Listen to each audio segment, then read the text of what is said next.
Kebenaran adalah kebenaran. Salah satu ciri berkampanye adalah adanya ajakan untuk memilih calon yang mencalonkan diri. Karena yang menjadikan peran penting adalah nanti debat yang diadakan oleh KPU. Itu Gibran harus hadir. Jika saat itu Gibran tidak hadir, maka kita meragukan kapasitasnya sebagai calon wapres. Itu lebih pas daripada hadir di tempat yang tidak tepat karena secara nilai tidak memiliki nilai yang positif secara keseluruhan karena bobot dan materinya berbeda dan bukan ditentukan oleh KPU.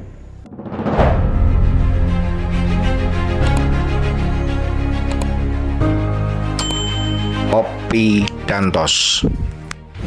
Sobat-sobatku semuanya, kampanye sudah berjalan dan kita melihat masing-masing dari capres terus berjalan untuk menyusuri kantong-kantong suara, merayu rakyat, mengungkapkan apa yang akan menjadi tujuannya. Kita melihat saat ini pasangan Prabowo Subianto dan Gibran Rakabuming Raka memang sedang menjadi sorotan dari masyarakat seluruh republik ini. Terutama bagi mereka yang tidak menyukai dan bagi mereka yang tidak ingin pasangan ini memimpin republik ini ke depannya nanti untuk meneruskan pembangunan yang telah ditetapkan, yang telah dicanangkan, yang telah ditaruh fondasinya oleh Bapak Presiden Joko Widodo. Banyak sekali pembicaraan atau kata-kata minus untuk pasangan ini. Yang baru-baru ini terjadi adalah salah ucap dari Gibran Rakabuming Raka. Sang cawapres ini mungkin keseleo lidah, asam folat menjadi asam sulfat. Sebetulnya hal ini tidak begitu berpengaruh sekali, karena tujuan dari Gibran mengatakan itu bukan memberikan asam sulfat, tetapi asam folat, cuman dia keseleo lidah. Oleh pendukung salah satu capres dibuat sedemikian rupa seolah-olah Gibran itu ingin meracuni ibu-ibu hamil, seolah-olah Gibran itu ingin meracuni generasi penerus bangsa ini. Jadi agak aneh kalau kita melihat pendukung salah satu capres ini kok berpikirnya seperti itu. Harusnya kita bisa berpikir agak nalar sedikit lah. Jadi sesuatu itu kalau salah kita lihat dulu salahnya itu seperti apa. Wong salah ngomong kok udah biasa, semua itu seperti itu udah biasa. Nah, hal yang kedua sobat-sobatku semuanya, di dalam sebuah kampanye ternyata Gibran yang menjadi cawapresnya dari Prabowo membagikan susu dan buku. Langsung semuanya memprotes mereka-mereka yang tidak setuju ini, dan mereka mengatakan Gibran memanfaatkan anak-anak untuk berkampanye. Apakah betul seperti itu? Narasi yang dikembangkan seolah-olah memang membawa masyarakat ke pemikiran yang sama bahwa Gibran memanfaatkan anak-anak dengan cara memberikan susu kepada anak itu atau buku tulis kepada anak itu. Tetapi sobat-sobatku semuanya, kita tidak bisa memandang satu hal untuk kemudian menarik kesimpulan secara keseluruhannya. Apakah Gibran di dalam kampanye itu mengajak anak-anak? Apakah Gibran dalam kampanye menyerukan kepada ibu-ibu agar membawa anak-anak untuk nanti diberikan susu pada saat kampanye? Apakah Gibran memang sengaja kemudian mengajak anak itu naik ke atas podium, kemudian meminta anak itu mengkampanyekan dirinya, meneriakan yel-yel ibaratnya hidup Gibran atau hidup Prabowo atau Prabowo presiden atau Gibran wapresnya? Apakah hal seperti itu terjadi? Apakah ada kata-kata ajaan dari sang anak yang diberikan buku itu kepada semua yang hadir di sana? Anak ini berteriak mengajak semua untuk memilih Gibran. Apakah hal itu terjadi? Salah satu ciri berkampanye adalah adanya ajakan untuk memilih calon yang mencalonkan diri.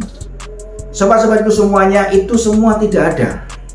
Lantas kemanakah kesalahannya Gibran? Sampai dikatakan bahwa Bawaslu telah keracunan asam sulfat. Ini lucu sekali. Gibran tidak pernah mengajak. Justru kalau kepengen tahu, saya justru melihat bahwa ada sesuatu yang sangat diperhatikan oleh anak ini. Anak muda yang diragukan orang banyak, yang dihujat orang banyak, yang dikatakan tidak bisa apa-apa oleh orang yang tidak menyukai dirinya sebagai cawapres. Tetapi justru ada sesuatu yang miss dari perhatian kita semua.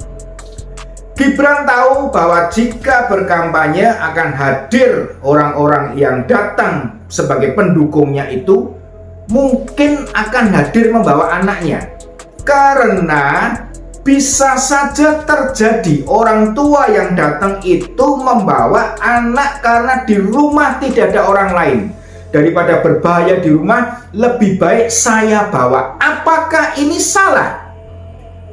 Mereka jeli. Mereka tahu, Gibran mengerti bahwa pada satu ketika sang anak ini butuh ransum, butuh minum, atau butuh nutrisi tambahan. Pada saat itu kampanye pasti mereka lelah, pasti mereka capek, sehingga disiapkanlah susu. Nah, sobat-sobatku semuanya, apakah ini salah? Sekarang kita menunggu saja Bawaslu bagaimana di dalam tindakannya, di dalam menilai. Karena jika itu terjadi spontanitas dari orang tua si anak yang mengajak, maka yang perlu disalahkan tuh orang tua yang mengajak anak-anaknya, bukan calonnya. Kita semua yang pernah berkampanye pasti tidak bisa berbuat apa-apa jika ada orang tua mengajak anaknya. Apakah akan kita usir? Apakah akan kita suruh mereka pulang? Apakah kita akan mengatakan kamu jangan ikut karena kamu bawa anak, pulang sana, kamu nanti mengacaukan karena kamu akan membuat kita ditegur Bawaslu? Apakah seperti itu? Dan jika hal itu dilakukan, lantas bagaimana? Pada saat kampanye itu adalah waktu mencari suara, waktu mencari simpati dari rakyat agar rakyat mengerti dirinya sebaik mungkin, agar rakyat menerima dirinya sebaik mungkin, tetapi rakyat diusir. Kira-kira seperti apa? Berpikirlah yang agak nalar dan positif sedikit. Kita tidak bisa langsung menghakimi seperti apa yang kita mau, karena apa yang kita pikirkan belum tentu apa yang dia pikirkan. Nah, giliran berikutnya sobat-sobatku semuanya, dalam acara debat sebuah stasiun televisi swasta. Acara debat ini adalah debat yang diadakan oleh stasiun televisi itu sendiri, bukan diadakan oleh pemerintah atau KPU. Gibran yang sebagai pejabat daerah, sebagai pejabat negara, Gibran memiliki pekerjaan yang pasti, Gibran memiliki tujuan yang pasti bagaimana Solo dia masih tetap menjadi wali kotanya. Gibran memilih tidak hadir. Kemudian dikatakan Gibran takut. Lah ini yang aneh. Semua yang dikerjakan oleh sosok yang bernama Gibran semuanya dianggap salah, semuanya dianggap takut, semuanya dianggap jelek. Gibran tidak hadir. Karena apa? Ya kalau saya melihat bahwa untuk hadir di stasiun televisi swasta yang mengundang itu nggak ada feedbacknya yang positif, nggak ada gunanya. Karena yang menjadikan peran penting adalah nanti debat yang diadakan oleh KPU. Itu Gibran harus hadir. Jika saat itu Gibran tidak hadir, maka kita meragukan kapasitasnya sebagai calon wapres. Tetapi kalau hanya debat-debat seperti ini nggak ada masalah, nggak ada artinya. Debatnya pun materinya juga nggak ada untuk negara, nggak ada untuk bagaimana rakyat secara keseluruhan, enggak. Debatnya hanya debat isinya ya seperti itulah. Sobat-sobatku semuanya, ini adalah debat kedua yang diadakan pihak lain di luar KPU. Debat yang pertama ada di Jawa Timur dan Gibran lebih memilih ke Mojokerto untuk mengadakan sosialisasi secara pribadi, bertemu dengan konstituen, bertemu dengan calon pendukungnya, membuat supaya mereka mendukung Gibran, mereka memilih Gibran dan mengemukakan target-target atau programnya kepada masyarakat yang dia temui. Itu lebih pas daripada hadir di tempat yang tidak tepat karena secara nilai tidak memiliki nilai yang positif secara keseluruhan karena bobot dan materinya berbeda dan bukan ditentukan oleh KPU. Sobat-sobatku, kita lihat di dalam perjalanan Capres dan Cawapres, 3 Capres ini masing-masing memiliki program yang berbeda-beda.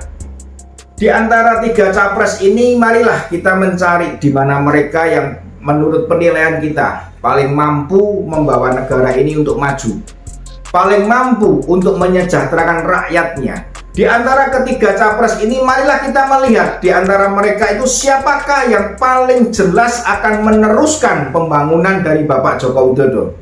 Siapakah di antara ketiganya ini yang jelas-jelas memikirkan rakyat daripada kepentingan kelompoknya sendiri, partainya sendiri atau koalisinya sendiri. Dan siapakah di antara ketiga Capres ini yang menjadi petugas partai atau jongos partai atau pesuruh partai? Kita lihat di antara ketiganya ini, apakah ada di antara mereka yang betul-betul akan mengabdi kepada rakyat? Mereka betul-betul menjadi petugas dari rakyat, dan mereka betul-betul akan menjalankan pembangunan dari yang telah ditetapkan oleh Bapak Joko Widodo. Satu hal yang perlu kita catat, pilih Capres yang jelas-jelas tidak akan bekerja sama dengan organisasi radikal dan intoleransi. Pilih Capres yang jelas-jelas tidak akan menghentikan program hilirisasi. Pilihlah Capres di mana nanti jelas terlihat bahwa mereka yang pasti akan meneruskan program dari Bapak Joko Widodo. Karena program itu jelas-jelas program untuk membawa Indonesia maju, mensejahterakan rakyatnya, dan menyongsong Indonesia Emas 2045. Dari Borneo, salam Opidantos.